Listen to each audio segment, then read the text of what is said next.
So para dun sa nagtatanong kung pwede bang baliktarin yung switch ng MDL. Since itong switch ko, napagbaliktad ko siya. So yung pataas na switch is yan yung low ko. Then yung pababa, yun yung high. Pwede ba tong pagbaliktarin yung high tsaka low ng switch?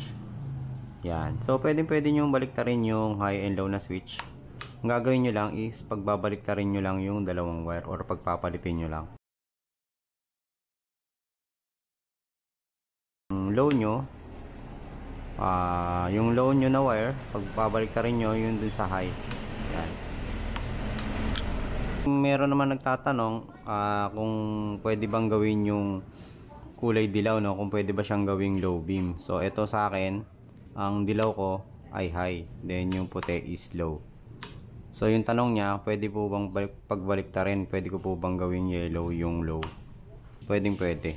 So ang gagawin nyo lang ay pagbaliktarin yung position ng MDL na yan. Kung ang position niya is nakaganyan, ang gagawin nyo, ibabaliktad nyo lang siya. So testingin natin ha. Ang gagawin nyo lang is tatanggalin nyo yung pinaka bracket nya. Ayan, tanggalin natin yung bracket nya.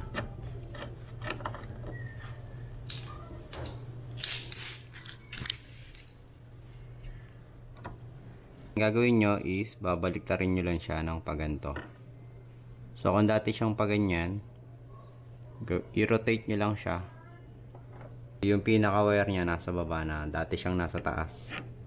Ayan. So nakaganyan na siya. Ayan, napagbaliktad na natin siya. Nasa baba na yung wire. Yan. Yung dati niyang position is nakaganyan. So walang wire sa ilalim, nasa taas. So ito naman, ibabaliktad din natin siya para pantay yung ilaw. Pagbaliktad na natin yung position ng bawat MDL. So makikita nyo, nasa baba na yung pinaka wire nya. Ayan. Ngayon, testingin natin kung mababago ba yung position nya.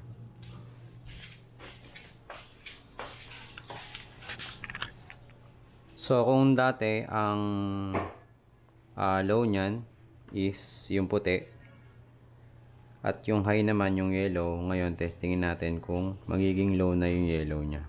So, ang pinaka-low ko is yung may 2 line, then yung kulay puti, isang line lang. So, pero wala tayong binago dito sa wire. Ang ginawa lang natin is pinagpalit lang natin yung position ng MDL. So testingin natin siya. So pataas muna yung white, yung yung one line. Ayan. So ang nangyari, yan na yung pinaka high ko, no, yung kulay puti na. Then yung low naman is yung 2 line ko. Ayan. Naging low na yung kulay yellow. Then yung kulay puti is naging high na. Then yung switch natin is naging tama na rin kasi yung position ng switch natin kapag pababa is yun yung low, then yung pataas is yun yung high.